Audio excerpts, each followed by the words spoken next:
Hello বন্ধুরা, এত গরম পড়েছে। গরমের দিনে একটা আমি শরবত বানাবো, সেটা হচ্ছে পুদিনা পাতা, আম আর হচ্ছে লেবু দিয়ে। এখানে দেখো আমি নিয়েছি পুদিনা পাতা, লেবু, এই আম। এই আমটা আমি করে রেখেছি। আর হচ্ছে এই দুটো চিনি, আর এই যে নুন, এমনি বাড়িতে যেরকম নুন খাই নুন, আর এটা হচ্ছে চাট মশলা, এটা হচ্ছে বিন নুন। এবার আমি কি করব, এই মিক্সিতে নেবো একটু পুদিনা নেবো, আর লেবু নেবো, আর এই আমের রসটা দিয়ে আমি এটা একটা মিক্সির জারে এই দেখো মিশ্রণটা আমি করে নিয়েছি। করে নেওয়ার পর দুটো গ্লাস নেবো, দুটো গ্লাসের মধ্যে আমি এই মিশ্রণটা ঢেলে দেবো। আন্দাজ মতন ঢালবো, ঢেলে এর মধ্যে একটু স্বাদ মতন নুন দেবো, একটু বিট নুন দেবো,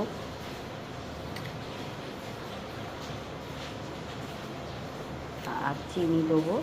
যে যেরকম চিনি খাবে সেরকম দেবো। কেউ অল্প চিনি খেতে পারে, কেউ বেশি চিনি খেতে পারে। স্বাদ মতন চিনি দেবো। আর এখানে ওই চাট মশলা দেবো, চাট মশলা দিলাম। চাট মশলা দেওয়ার পরে ঠান্ডা ফ্রিজ থেকে জল দেবো।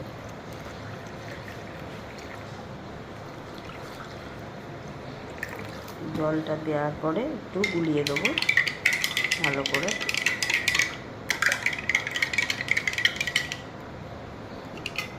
গুলিয়ে দিলাম, তারপরে বরফ দেবো। যে যেরকম বরফ খাবে, ঠান্ডা ঠান্ডা বেশি বরফ দেবে, যদি কম খায় কম বরফ দেবে। দেওয়ার পরে আমি একটু ডিকাশন করে দেবো।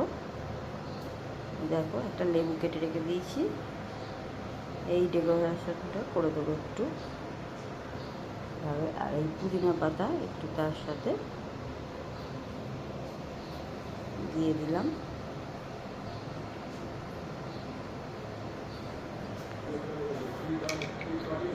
তারপরে একটা পাইপ দিলাম।